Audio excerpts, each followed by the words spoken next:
asyhadu an la ilaha illallah wahdahu la syarikalah wa asyhadu anna Muhammadan abduhu wa rasuluhu amma ba'du. Ikhlal Islam a'azakumullah, para pemirsa dan pendengar Roja dimanapun Anda berada. Beberapa saat lagi kami akan hadirkan ke ruang dengar Anda dan ke layar kaca Anda kajian yang kami pancarluaskan dari Masjid Al-Barkah, Jalan Pahlawan, Kampung Tengah Cilengsi atau Komplek Radio Roja, yang mudah-mudahan kita bisa mengambil faedahnya. Dan kami mengucapkan selamat menyimak, semoga bermanfaat. Roja TV, saluran tiruah Al-Quran dan kajian Islam.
Assalamualaikum warahmatullahi wabarakatuh.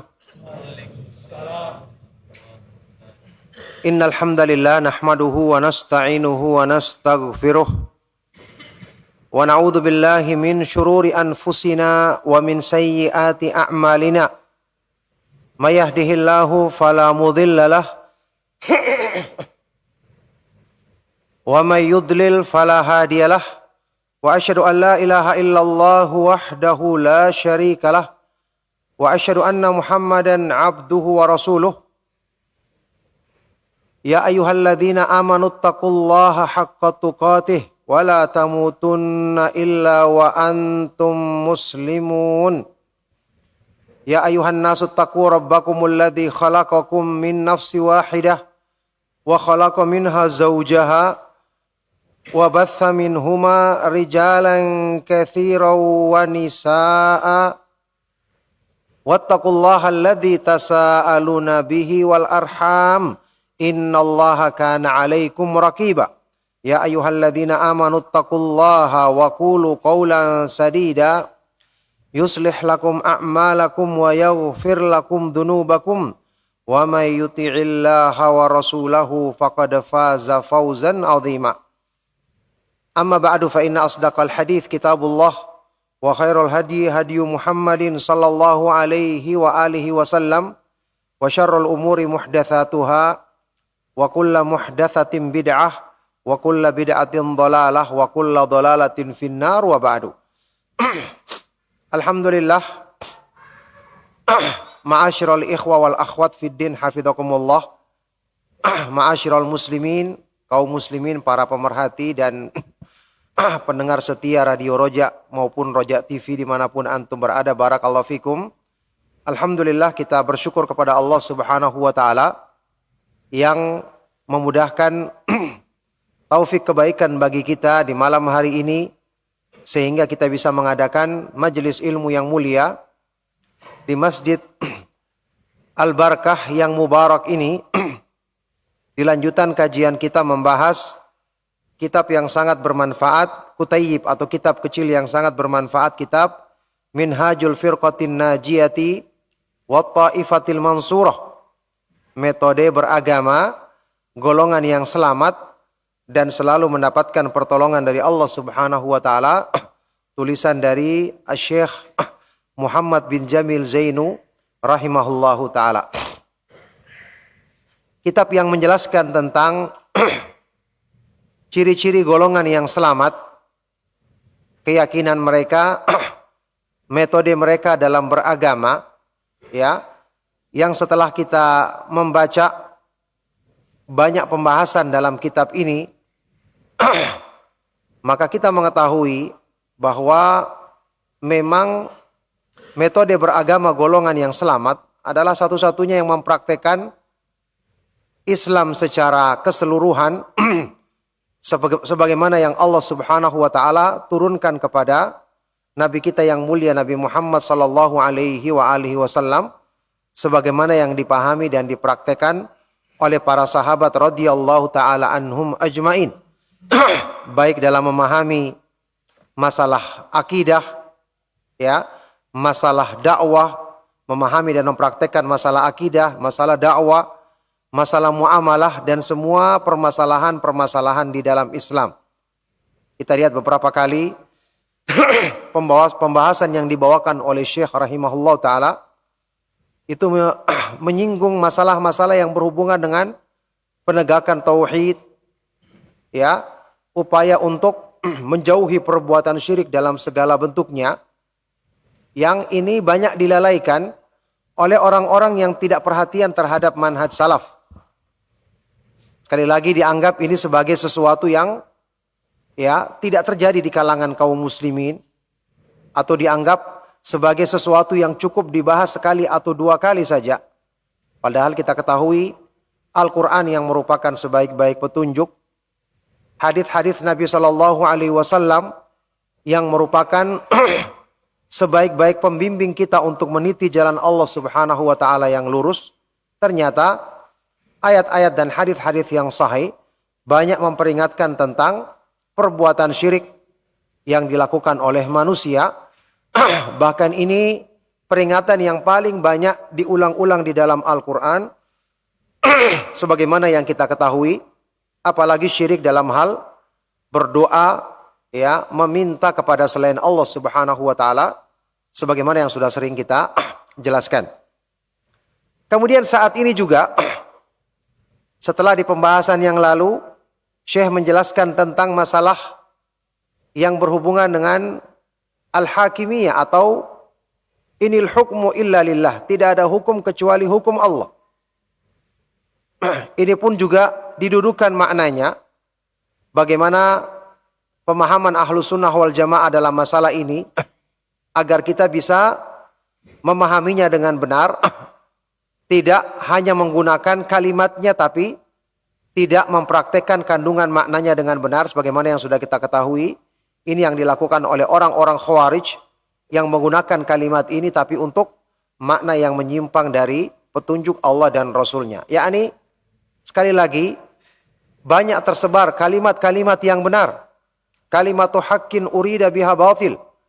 kalimat-kalimat yang kelihatannya benar tapi dimaukan di balik semua itu kebatilan. Karena kenapa? Kesimpulannya ya setelah taufik dari Allah Subhanahu wa taala karena tidak merujuk kepada penafsiran salaf. Tidak menukil pemahaman para sahabat radhiyallahu taala anhum ajmain dalam menjelaskan tentang istilah-istilah syariat, istilah-istilah syar'i dalam agama ini masing-masing menjelaskan sesuai dengan pemahamannya sendiri.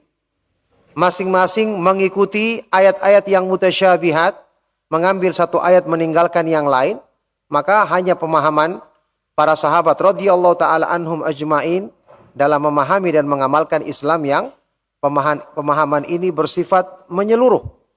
Saling menjelaskan satu ayat dengan ayat yang lainnya, saling menjelaskan ayat Al-Qur'an dengan hadis-hadis Rasulullah sallallahu alaihi wasallam, kemudian dengan praktek dari para sahabat radhiyallahu taala anhum ajmain. Barakallahu fikum. Baik. Saat ini kita akan masuki pembahasan yang berikutnya yang dibawakan oleh Syekh Muhammad bin Jamil Zain rahimahullahu taala. Asyirkul akbaru wa anwa'uhu.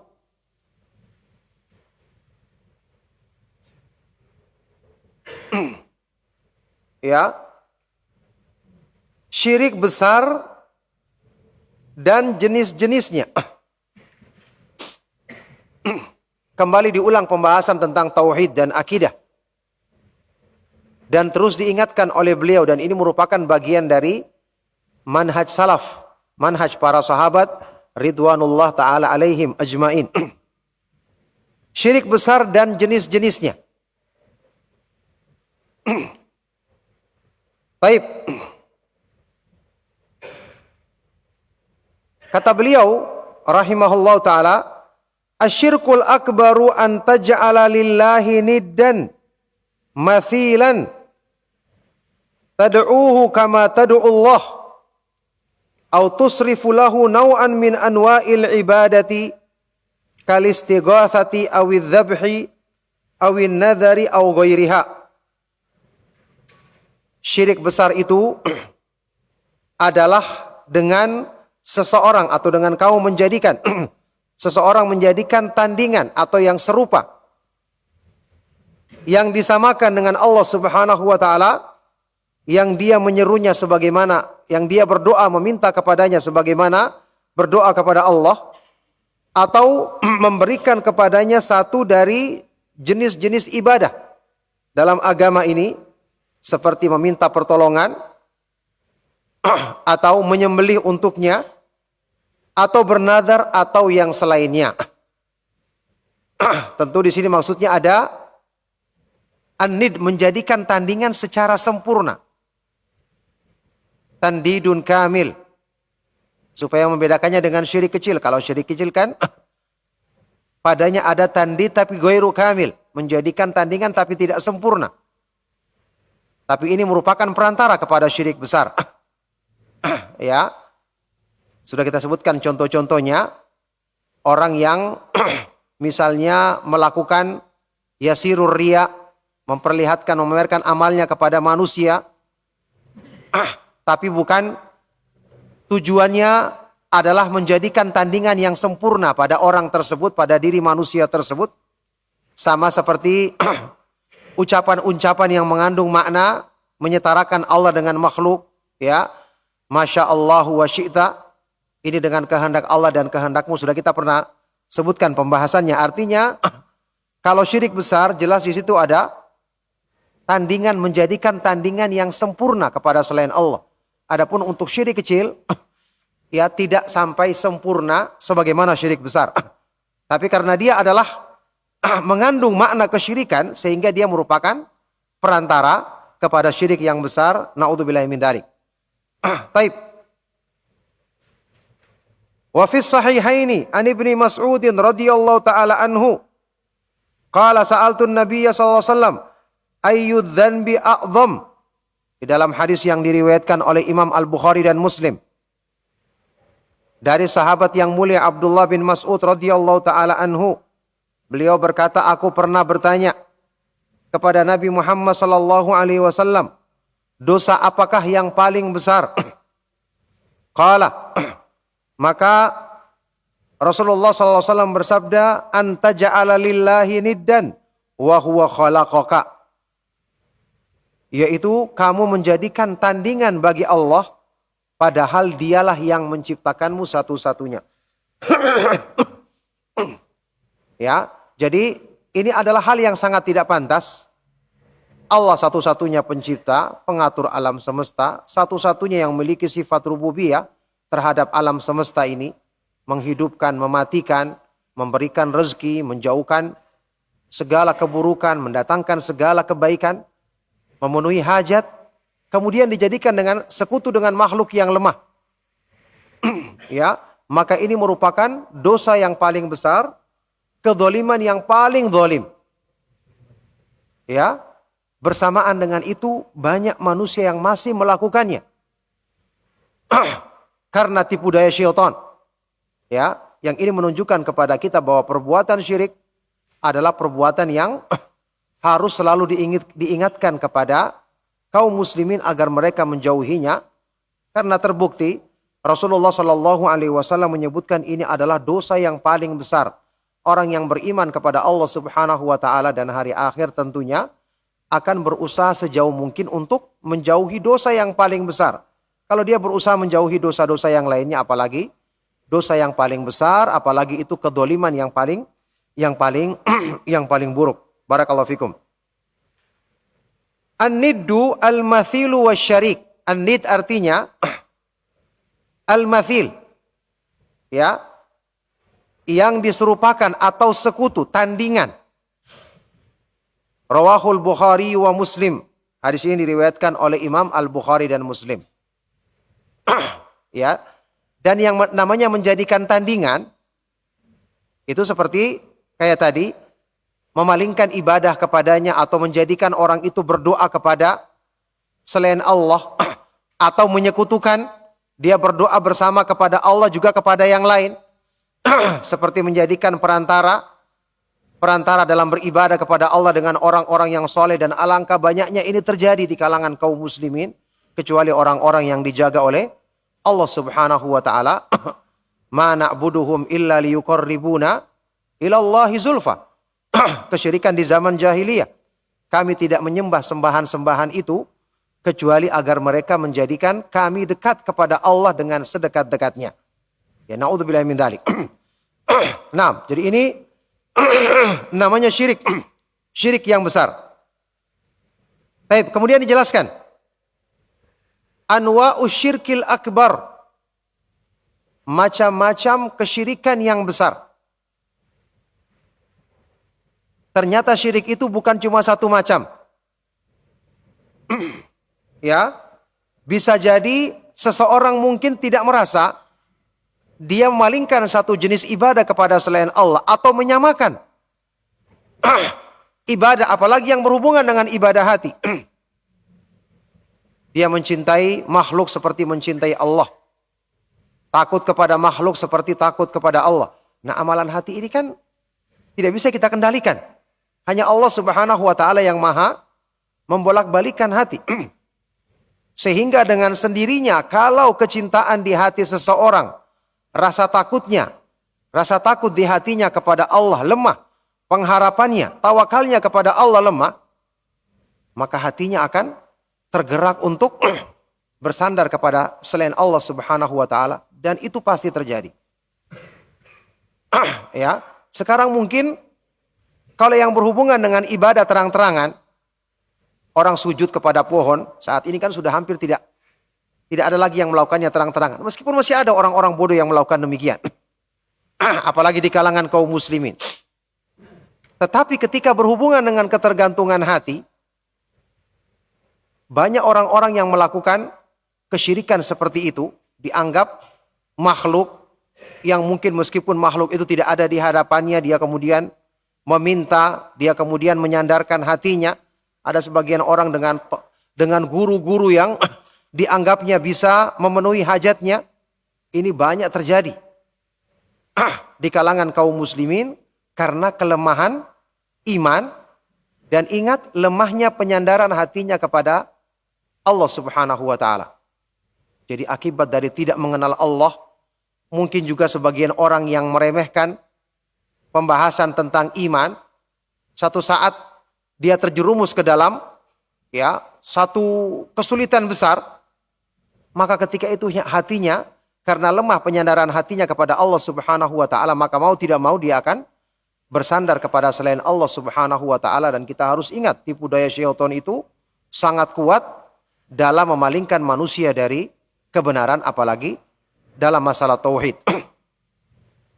Baik, kita akan lihat di sini jenis-jenis perbuatan syirik besar.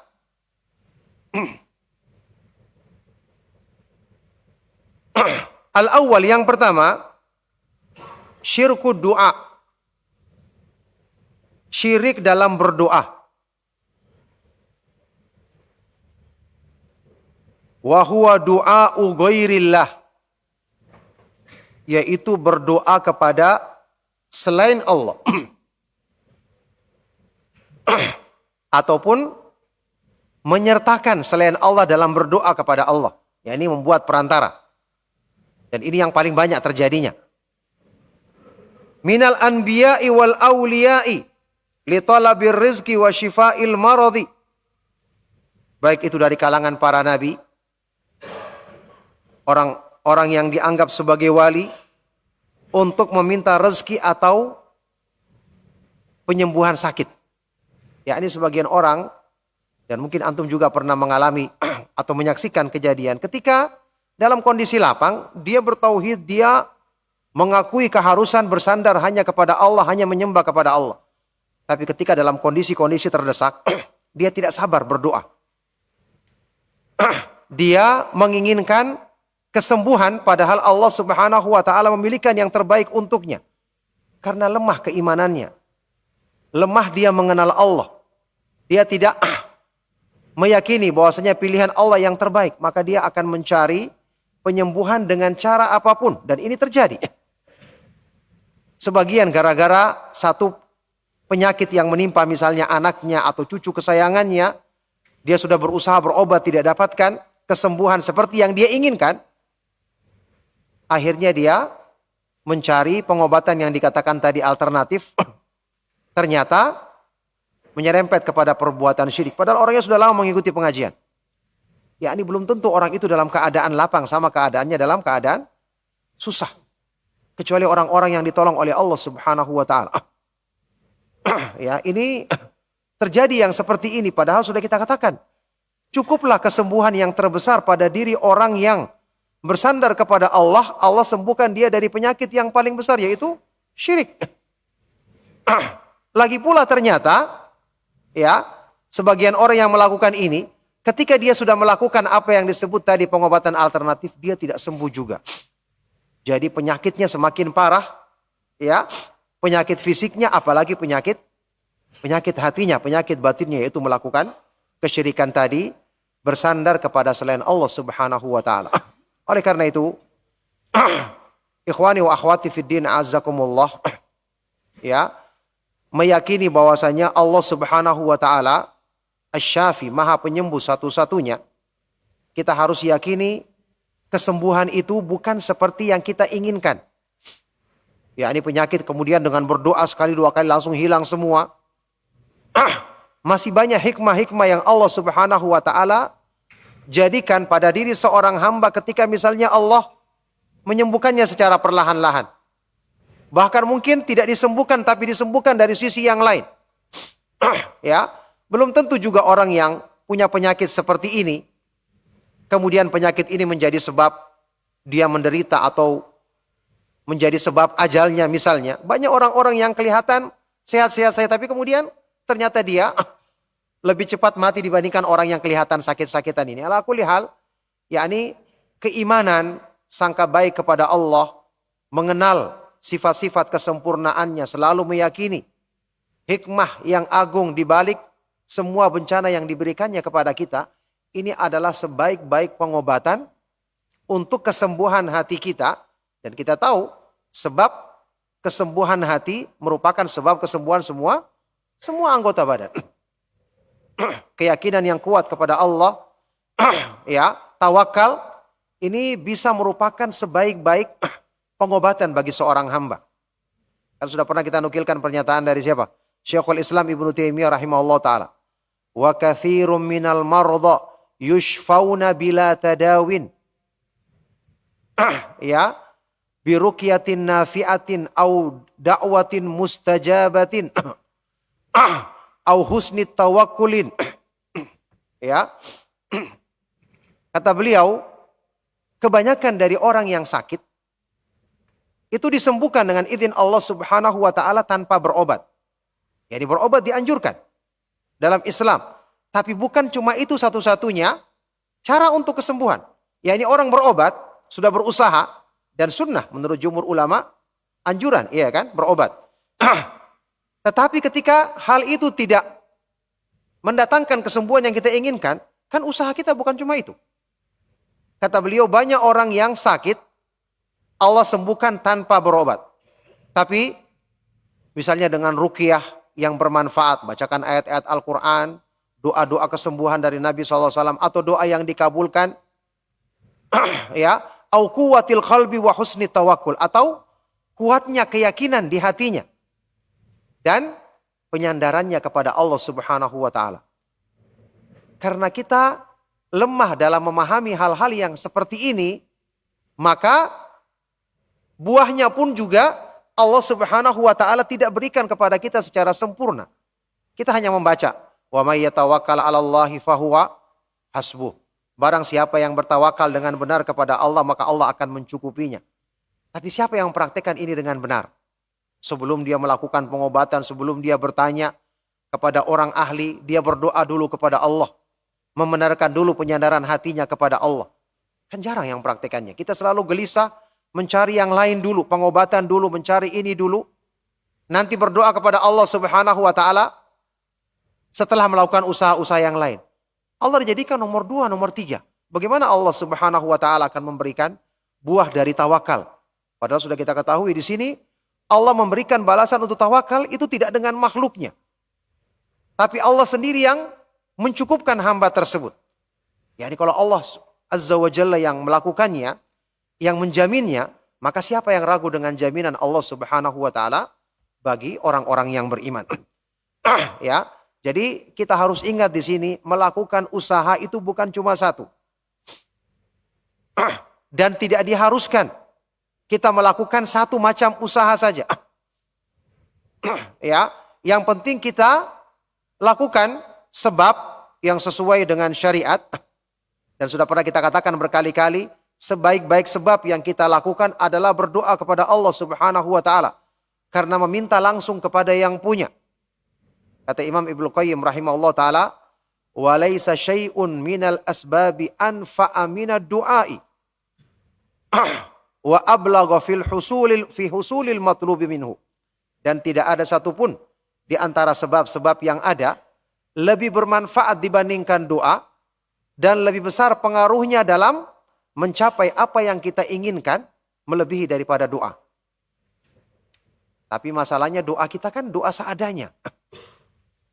Kita lebih sungguh-sungguh melakukan sebab, ya ini kita bisa beli obat dengan harga yang mahal, kita bisa konsultasi dengan ahli meskipun jauh, ngantri, bayarnya mahal. Tapi waktu berdoa kepada Allah Subhanahu wa taala terburu-buru. Itu pun doanya waktu diingatkan saja. Sekali kita ingat. Ya ini doa ini kata Imam Ibnu Qayyim rahimahullah taala seperti pedang. Pedang itu bagaimana kita akan bisa gunakan dengan baik kalau tidak melatih diri. Kalau tidak kita berusaha mempelajari apa ini? Jurus-jurusnya supaya bisa maksimal dalam melumpuhkan lawan misalnya. Kalau kita gunakan seadanya, ya pedang itu bahkan bisa melukai diri kita sendiri. Jadi kita kurang memaksimalkan sebaik-baik sebab ini. Tawakal kita lemah. Doa kita juga kepada Allah Subhanahu wa taala hanya doa-doa yang seperti itu saja, tidak berusaha ditingkatkan kualitasnya. Ini semua yang menjadikan buah ya, pertolongan dari Allah Subhanahu wa taala, kecukupan dari Allah Subhanahu wa taala, ketenangan hati kita yang merupakan justru sebab utama yang akan menyembuhkan penyakit anggota badan. Ini lemah pengaruhnya pada diri kita. Dulu pernah kita ucapkan, kita nukilkan pernyataan dari sahabat yang mulia. Ya, yang ini juga kita harus yakini. Sahabat Abdullah ibnu Abbas radhiyallahu taala anhuma, dinukil pernyataan ini oleh Imam Ibnu Qayyim, Ibnu Taimiyah dan yang lainnya. Ibnu Abbas radhiyallahu taala anhu pernah mengatakan, "Innal lil hasanati ladiya'an fil wajhi wa nuran fil qalbi wa quwwatan fil jasadi wa sa'atan fil rizqi wa mahabbatan fi qulubil khalqi." Masya Allah, sebaik-baik pengobatan ini. Ya, sesungguhnya perbuatan baik, perbuatan taat kepada Allah itu memberikan kecerahan di wajah. Ya, tidak perlu perawatan. Wajahnya berseri-seri, cerah. Kecerahan di wajah. Cahaya di hati. Kekuatan pada fisik. Kelapangan rezeki, yakni kecukupan, keberkahan pada rezeki. Dan kecintaan di hati makhluk kepada orang yang melakukannya. Ini perbuatan baik. Perbuatan taat.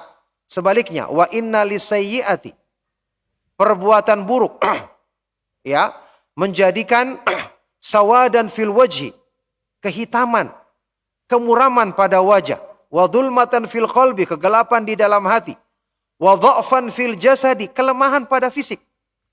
Kalau fisiknya lemah kan mudah kena penyakit.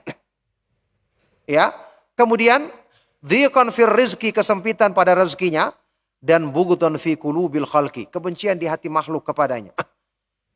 Kita lupa bahwa bersandar kepada Allah Subhanahu wa taala adalah sebaik-baik sebab untuk menjaga kebaikan pada diri kita, kebaikan lahir maupun batin, termasuk masalah yang berhubungan dengan kesehatan, dijauhkan dari penyakit yang macam-macam. Ini inti utamanya adalah mendekatkan diri kepada Allah Subhanahu wa taala, selalu bersandar kepada Allah dan selalu banyak berdoa meminta kebaikan di sisi Allah Subhanahu wa taala. Barakallahu fikum. Baik.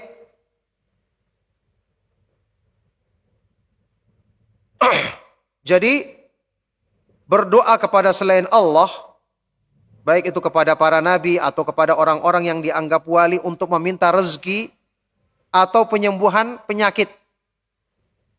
Liqaulihi ta'ala, karena Allah Subhanahu wa taala berfirman di surat Yunus, A'udzubillahi minasyaitonir rajim, wa la tad'u min dunillahi ma la yanfa'uka wa la yadurruk. Fa in fa'alta fa innaka idzam minadh dhalimin, ay musyrikin billah. Janganlah kamu berdoa menyeru kepada selain Allah, kepada yang tidak bisa memberikan manfaat kepadamu dan tidak mendatangkan keburukan bagimu. Karena kalau kamu lakukan itu, maka sesungguhnya kamu, kalau begitu adalah termasuk orang-orang yang zalim, yakni orang-orang yang berbuat syirik kepada Allah. Ini kan yang sudah kita katakan selalu syirik tidak masuk akal. Berdoa kepada selain Allah, sementara makhluk selain Allah ini diciptakan oleh Allah. Rezekinya juga berasal dari Allah. Dia sendiri butuh dan bergantung kepada Allah. Kenapa kita minta kepada sama-sama makhluk yang lemah seperti kita? Tidak minta kepada Allah Subhanahu wa taala yang maha kuat lagi maha perkasa, yang maha kaya, yang maha kuasa atas segala sesuatu. Jadi ini yang menunjukkan perbuatan syirik itu adalah benar-benar perbuatan orang-orang yang sangat rendah pemikirannya, sangat bodoh pemikirannya. Naudzubillahi min dzalik. Wa liqaulihi sallallahu alaihi wasallam, dan karena sabda Nabi sallallahu alaihi wasallam di dalam hadis sahih yang diriwayatkan oleh Imam Bukhari, Rasulullah sallallahu alaihi wasallam bersabda, "Man mata wa huwa yad'u min dunillahi niddan dakhalan nar." Barang siapa yang mati dalam keadaan dia menyeru kepada tandingan selain Allah, maka dia akan masuk ke dalam neraka. Ya, sudah pernah kita jelaskan, kesyirikan yang paling banyak diperingatkan atau dibantah di dalam Al-Quran adalah kesyirikan dalam hal berdoa. Yang ini menunjukkan kepada kita bahwa memang mayoritas penyakit hati terbesar yang menimpa banyak manusia adalah kurang bersandar kepada Allah. kurang yakin dengan pertolongan Allah, kurang yakin dengan kecukupan rezeki dari Allah. Ini semua berarti memang ini masalah kita yang paling besar. Sehingga terbukti kan, seperti masalah doa tadi, jarang-jarang kita berdoa. Hanya ketika merasa ada kebutuhan. Itu pun dengan doa-doa yang begitu saja. Padahal sudah kita sering terangkan, orang-orang yang soleh dalam Al-Quran, baca. Setiap mereka dipuji, pasti selalu disebutkan mereka berdoa kepada Allah, rogoban wa rohaban. Dengan berharap dan takut. Doanya serius, sungguh-sungguh. Khaufan wa toma'an. Dalam keadaan takut dan mengharapkan rahmatnya. Ya, wajar. Allah berikan kepada mereka pertolongannya, taufiknya, karena mereka selalu menjadikan penyandaran hati kepada Allah adalah perkara yang paling utama dan paling nomor satu mereka lakukan. Ya, dalam pemahaman dan pengamalan. Taib. Kemudian waddalilu ala anna du'a ghairillahi minal amwati awil ghaibina syirkun qaulullahi ta'ala. Dan dalil yang menunjukkan bahwa berdoa kepada selain Allah, kepada orang-orang mati, kepada orang-orang yang tidak hadir, karena dia tidak akan mendengar suara kita, ini adalah termasuk kesyirikan, adalah firman Allah Subhanahu wa taala ya di dalam surat Fatir. Allah Subhanahu wa taala berfirman, walladzina tad'una min dunihi ma yamlikuna min qitmir in tad'uuhum la yasma'u du'aakum walau sami'u mastajabu lakum wa yaumal qiyamati yakfuruna bisyirkikum wa la yunabbi'uka mithlu khabir. Sesungguhnya berhala-berhala yang kalian seru selain Allah tidak memiliki sesuatu sekecil apapun. Kitmir, ini apa itu? Kulit tipis yang membungkus kayak kurma itu bijinya. Kalau antum makan kurma ada kulit tipis sekali kan? Mungkin kayak kita kulit ari begitu ya. Tipis sekali. Ya, itu kitmir namanya. Untuk menggambarkan sesuatu yang tipis itu saja mereka tidak miliki, tidak kuasai. Bagaimana untuk memenuhi hajat orang-orang yang berdoa kepadanya? Ya. Jadi orang-orang atau sembahan-sembahan yang kalian seru selain Allah tidak memiliki meskipun setipis kulit yang membungkus biji kurma tadi. In tad'uuhum, kalaupun kamu menyeru mereka, mereka tidak akan mendengarkan seruan. Karena mereka pendengarannya terbatas. Ya, manusia seperti itu. Mereka tidak bisa mengetahui orang yang menyeru dari jauh, apalagi yang menyeru banyak. Karena yang maha kuasa untuk maha mendengarkan, maha mengetahui hajat hamba-hambanya, hanya Allah Subhanahu wa ta'ala. Jadi kalau kamu menyeru mereka, mereka tidak akan dengarkan seruanmu, doamu. Kalaupun mereka mendengarkannya, misalnya dekat, mereka juga tidak bisa memenuhi apa yang kamu minta. Mereka sendiri juga butuh untuk dipenuhi permintaannya kepada Allah Subhanahu wa ta'ala. Kemudian pada hari kiamat nanti, mereka akan mengingkari perbuatan syirik yang kalian lakukan. Kalau orang-orang yang soleh, pasti dia akan mengingkarinya. Pasti dia akan menolak. Karena mereka sendiri justru berlomba-lomba untuk memurnikan ibadah kepada Allah Subhanahu wa ta'ala. Makanya mereka lalai dan pasti akan mengingkari perbuatan dari orang-orang yang menjadikan mereka sebagai tandingan selain Allah. Jadi pada hari kiamat nanti mereka akan mengingkari perbuatan syirik yang kalian lakukan. Wala yunabbi'uka mithlu khabir. Dan tidak ada yang bisa memberitakan kepadamu sebuah berita seperti Allah yang khabir, yang maha terperinci pengetahuannya. Ya, maka ini gambaran yang menunjukkan kepada kita bahwa penyandaran kepada selain Allah Subhanahu wa ta'ala bukan hanya kerugian dunia akhirat, tapi juga sesuatu yang sangat tidak masuk akal.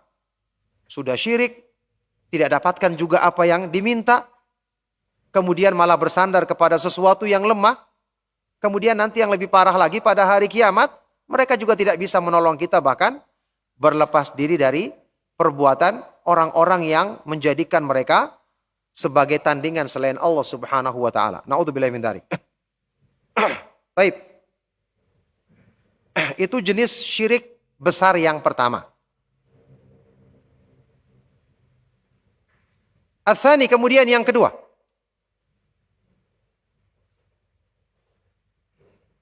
Asyirku fi sifatillah. Perbuatan syirik dalam sifat-sifat Allah. Yakni sifat-sifat yang khusus bagi Allah diserahkan kepada makhluk. Jelas ini syirik. Atau dianggap makhluk memilikinya. Kal-i'tiqadi bi annal anbiya'a awil awliya'a ya'lamunal ghaiba. Seperti keyakinan sebagian orang yang mengatakan para nabi atau wali-wali, orang-orang yang dianggap wali itu mengetahui perkara yang gaib. Dengan sendirinya, bukan pemberitaan dari Allah. Mengetahui semua perkara yang gaib. Ini berbahaya, ini syirik. Ya, kita tahu para nabi dan para rasul yang mengetahui perkara yang gaib itu Allah beritakan bahwa itu karena Allah yang menyampaikan kepada mereka. Alimul ghaibi fala yudhiru ala ghaibihi ahada illa man irtadha mir rasulin fa innahu yasluku min baini yadayhi wa min khalfihi rasada. Allah yang maha mengetahui perkara yang gaib, maka dia tidak menampakkan perkara gaib ini kepada seorang pun kecuali rasul yang Allah ridhoi, yang Allah beritakan sebagian dari perkara gaib. Ini pun bukan semua, iya kan? Nah, kalau Allah Ta'ala di ayat dibawakan di sini di surat Al-An'am, Allah Subhanahu wa taala berfirman, "Wa indahu mafatihul ghaibi la ya'lamuha illahu." Dan di sisi Allah lah kunci-kunci pengetahuan yang gaib, tidak ada yang mengetahuinya kecuali Allah. Jadi bayangkan, meyakini orang ada yang mengetahui perkara gaib, ini syirik.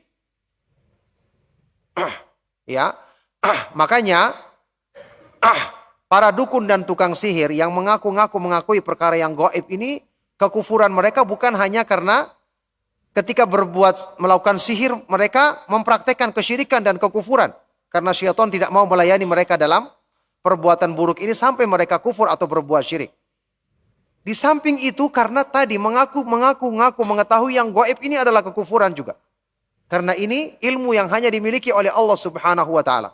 Qul la ya'lamu ma fis samawati wal ardil ghaiba illa Allah. Katakanlah, tidak ada satupun yang mengetahui perkara yang gaib di langit dan di bumi ini kecuali Allah Subhanahu wa taala semata-mata.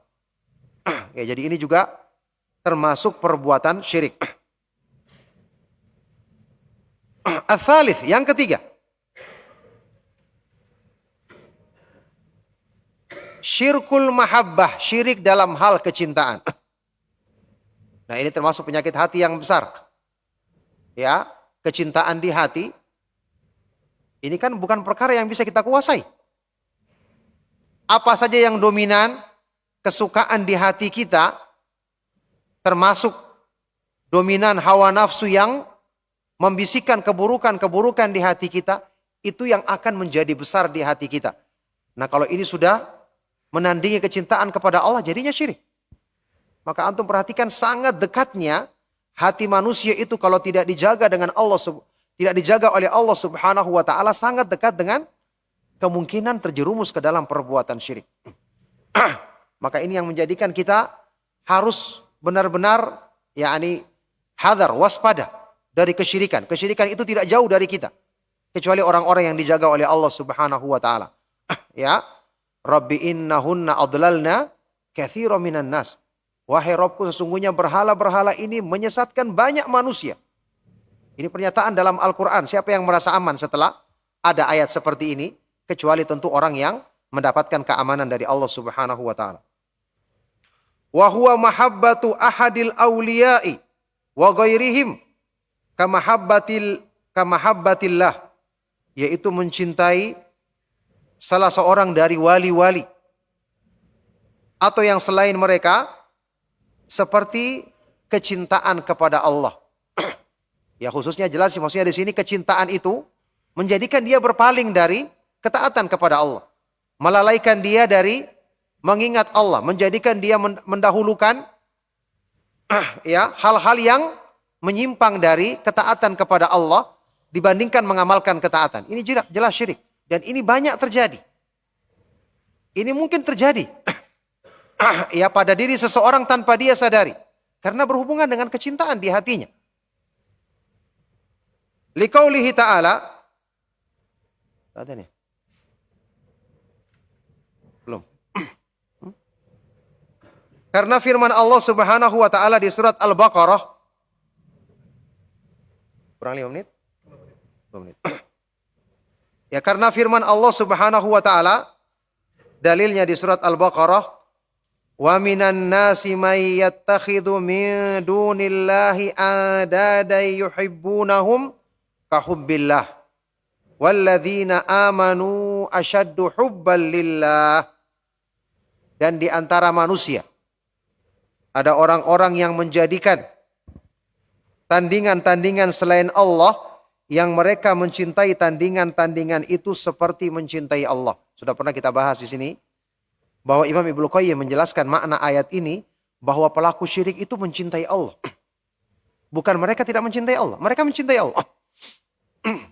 Ya, tapi dikatakan berbuat syirik karena kecintaan mereka kepada Allah sama dengan kecintaan kepada berhala-berhala yang mereka jadikan tandingan selain Allah.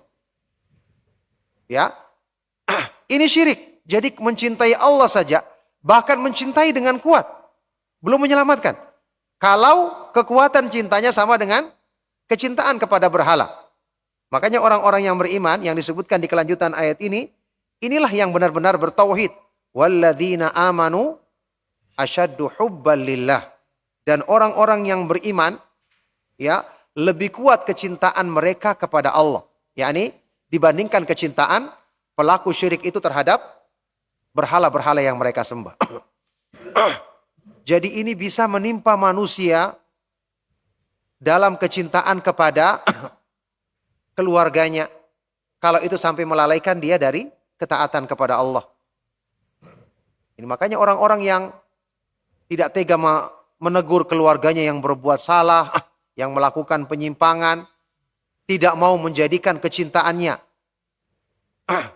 adalah menjadi kecintaan karena Allah, mengajak mereka dalam kebaikan, mengajak mereka ikut pengajian, mengajak mereka untuk selalu berzikir kepada Allah. Ini berbahaya kecintaan yang seperti ini. Ya, dan ini yang menjadi sumber malapetaka yang kadang tidak disadari pada diri seorang hamba. Karena tadi masalah kecintaan itu kan amalan hati. Dan hati itu akan menggerakkan anggota badan sesuai dengan apa yang dominan di dalam dirinya berupa kecintaan tadi. Makanya kalau orang kecintaannya kepada dunia misalnya dominan, pasti urusan dunia yang akan selalu menjadi kegiatan utamanya dalam sehari-hari. Coba orang itu memperbaiki kecintaannya kepada Allah, kecintaannya kepada agama, maka akan terlihat mayoritas hidupnya akan diisi dengan membaca Al-Quran, berzikir, beristighfar. Ya. Tapi kalau ini tidak dominan dalam hatinya, ya sudah. Ketika buka handphone pun pasti dia akan membuka dalam urusan-urusan dunia sesuai dengan apa yang ada di hatinya. Kan sudah pernah kita jelaskan, Imam Ibnu Qayyim rahimahullah ta'ala menyebutkan kegiatan manusia yang sadar itu, ya, mayoritasnya dibimbing dengan apa yang dirasakan di dalam hati. Apa yang dominan di hati. Kegiatan kita yang sadar, yang kita lakukan dengan kehendak. Itu yang membimbing adalah mayoritasnya adalah keinginan yang ada di dalam hati kita. Oleh karena itu membenarkan kecintaan di hati kepada Allah, kecintaan kepada agama, ini akan membenarkan tingkah laku kita secara keseluruhan. Otomatis lisan kita akan selalu berzikir kepada Allah. Otomatis perhatian kita terhadap agama semakin besar. Waktu kita sendiri pun yang kita akan ingat adalah berzikir kepada Allah, beristighfar dan seluruhnya. Ya, ini yang berhubungan dengan syirik dalam hal kecintaan. Ini juga besar pengaruhnya dalam ya setelah taufik dari Allah Subhanahu wa taala dalam meluruskan kegiatan atau aktivitas manusia dalam kehidupan sehari-hari. Barakallahu fikum, kita kumandangkan adzan dulu karena sudah waktu, silakan.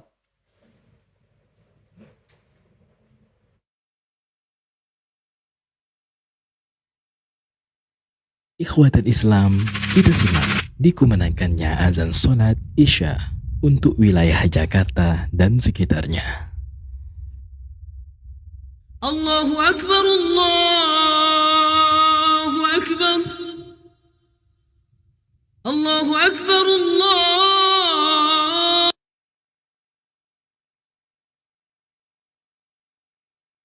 Allahu Akbar. أشهد أن لا إله إلا الله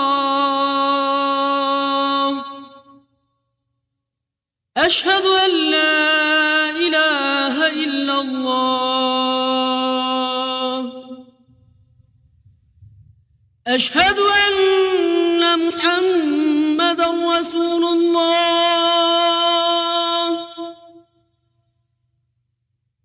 أشهد أن محمدا رسول الله حي على الصلاة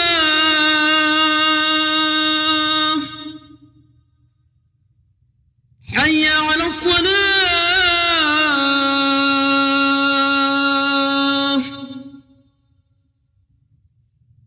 حي على الفلاح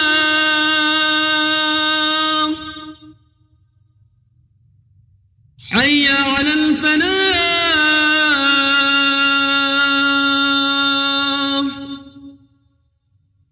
الله أكبر الله أكبر لا إله إلا الله. اللهم صل على محمد وعلى آل محمد كما صليت على آل إبراهيم إنك حميد مجيد. اللهم بارك على محمد وعلى آل محمد كما باركت على آل إبراهيم إنك حميد مجيد. اللهم رب هذه الدعوة التامة والصلاة القائمة آت محمدا الوسيلة والفضيلة وابعثه مقاما محمودا الذي وعدته.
Baik, barakallahu fikum.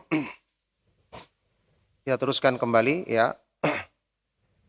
Jenis-jenis perbuatan syirik besar. Kemudian yang ketiga, ats-tsalits, yang keempat, ar-rabi'. Ar-rabi' yang keempat, syirkut ta'ah. Syirik dalam hal ketaatan.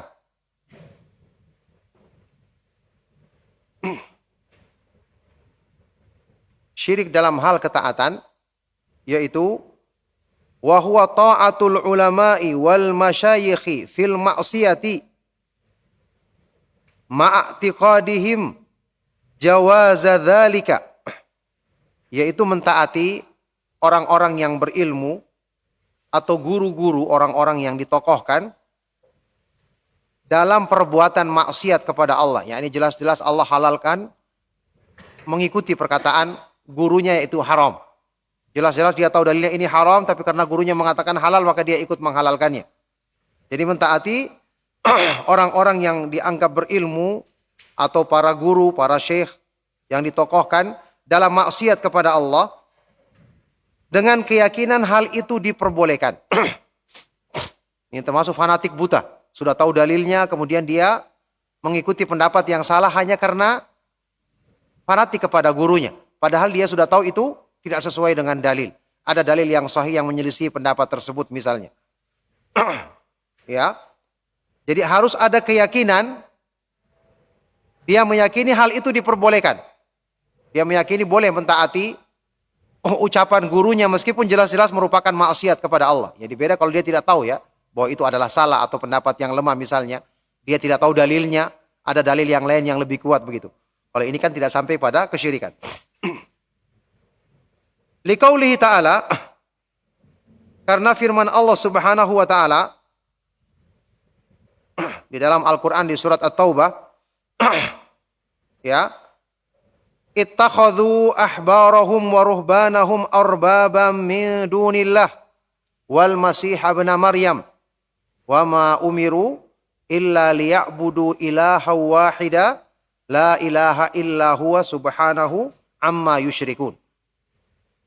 Mereka, orang-orang Yahudi dan Nasrani, menjadikan ahbar, pendeta-pendeta mereka, tokoh-tokoh agama mereka atau orang-orang yang dianggap soleh di kalangan mereka sebagai rob-rob yang disembah selain Allah.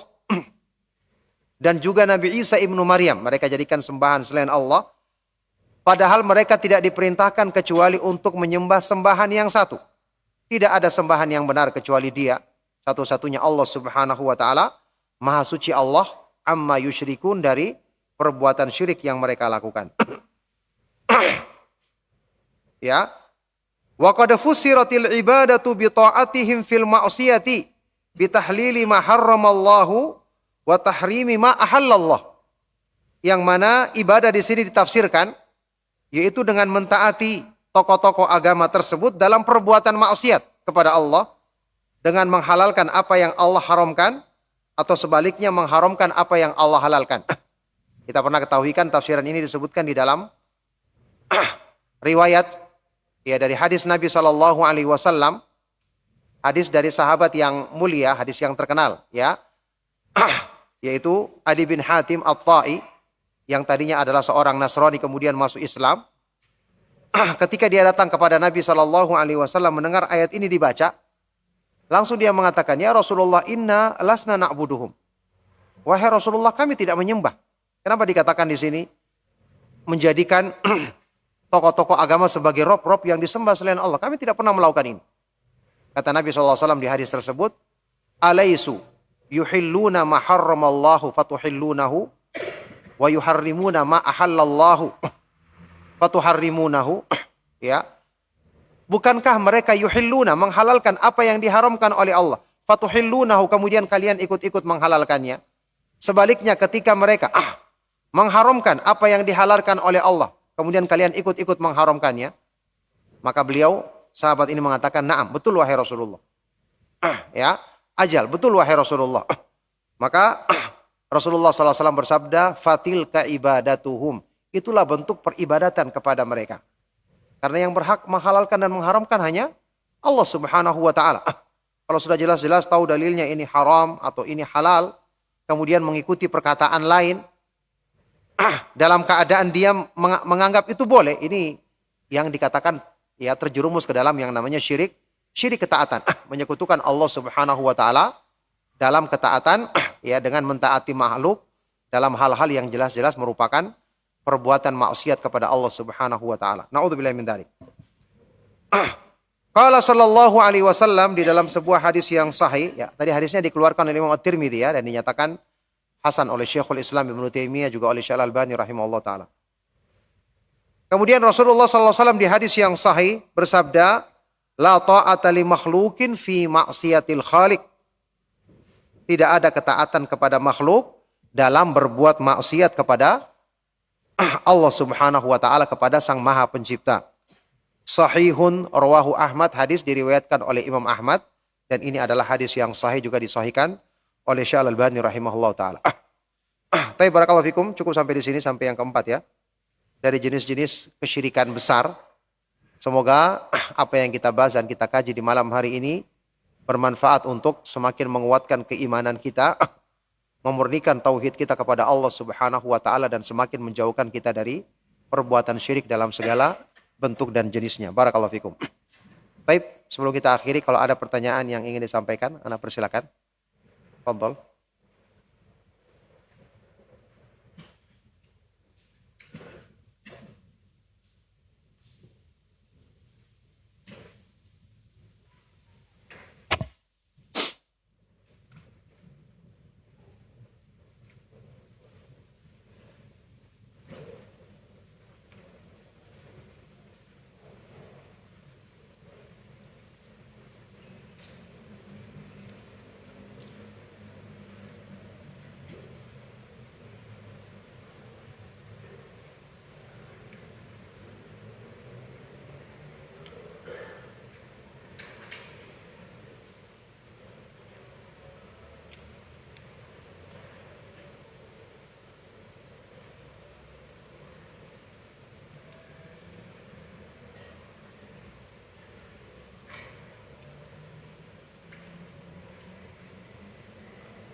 Silakan kalau ada pertanyaan.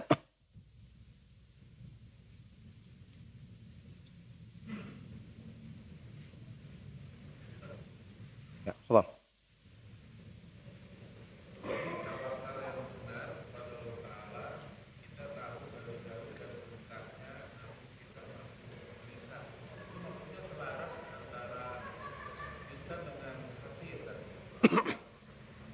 Iya, harus selaras antara lisan dan hati. Cuman memang ketika iman kita lemah, kadang-kadang kita mudah mengucapkan sesuatu padahal tidak sekuat yang ada di hati kita. Makanya itulah sebabnya kenapa iman itu harus selalu dibenarkan, selalu diluruskan. Dan memang iman asalnya di hati, kemudian terpancar pada anggota badan. Itu pentingnya supaya nanti dalam hal mewujudkan tawakal yang sesungguhnya, itu tidak hanya dengan di lisan. Makanya kata para ulama tentang makna tawakal, seperti penjelasan dari Imam Ibn Rajab rahimahullah ta'ala, tawakal itu adalah sidqu i'timadil qalbi ala Allahi fi jalbi al-manafi' wa daf'il madari. Benarnya penyandaran hati kepada Allah Subhanahu wa taala dalam mengusahakan kebaikan-kebaikan dan menolak keburukan-keburukan. Tentu disertai dengan melakukan sebab-sebab yang diperbolehkan dalam syariat, yakni yang diizinkan oleh Allah Subhanahu wa taala. Nah,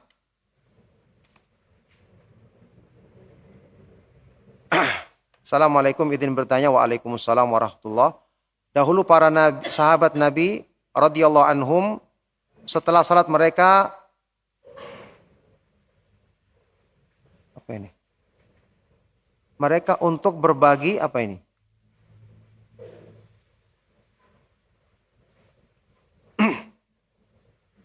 Para sahabat Nabi setelah selesai salat mereka untuk berbagi kopi dan teh gratis. Anda belum pernah dengar riwayat ada perusahaan kopi, perusahaan teh di zaman Nabi SAW.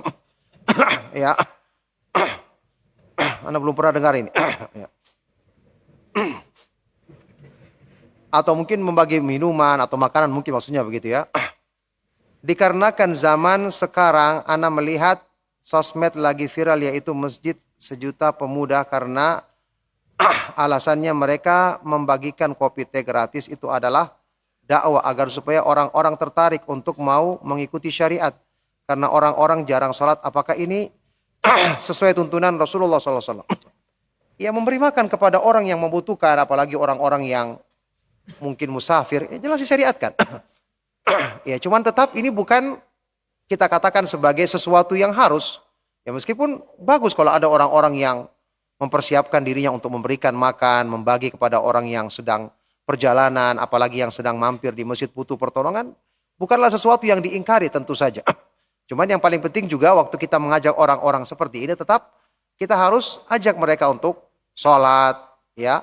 Kita ajak mereka untuk berpegang teguh dengan Islam, ya. Jadi tentu saja kalau orang melakukan kebaikan kita dukung dan kita berdoa kepada Allah semoga Allah Azza wa Jalla membalas kebaikan mereka dan menjadikan sebab untuk mereka mendapatkan hidayah mengenal jalan Allah Subhanahu wa taala yang lurus. Allah berikan balasan kebaikan untuk dunia dan akhirat mereka. Cuman ya kita sarankan mereka untuk niatnya ikhlas, kemudian juga adalah jangan lupa ketika berbuat baik kepada orang lain, kan ini kesempatan untuk bisa mengajak, karena hati mereka sedang terbuka, mengajak mereka untuk berpegang teguh dengan Islam, kemudian mengamalkan sholat dengan benar, ya, mengajarkan tauhid dan kebaikan-kebaikan lainnya. Nah, maka ini yang harusnya kita usahakan ketika mendudukan hati orang-orang yang membutuhkan, karena di saat itu sedang terbuka hati mereka. Kata para ulama, ahsin ilan nasi tasta'bid qulubahum.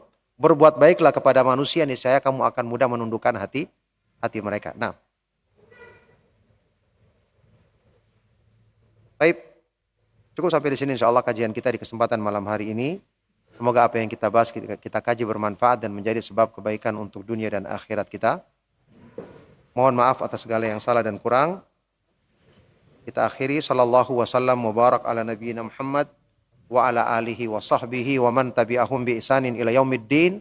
Walhamdulillahi rabbil alamin. Subhanakallahumma wa bihamdika asyhadu an la ilaha illa anta astaghfiruka wa atubu ilaik. Wassalamualaikum warahmatullahi wabarakatuh.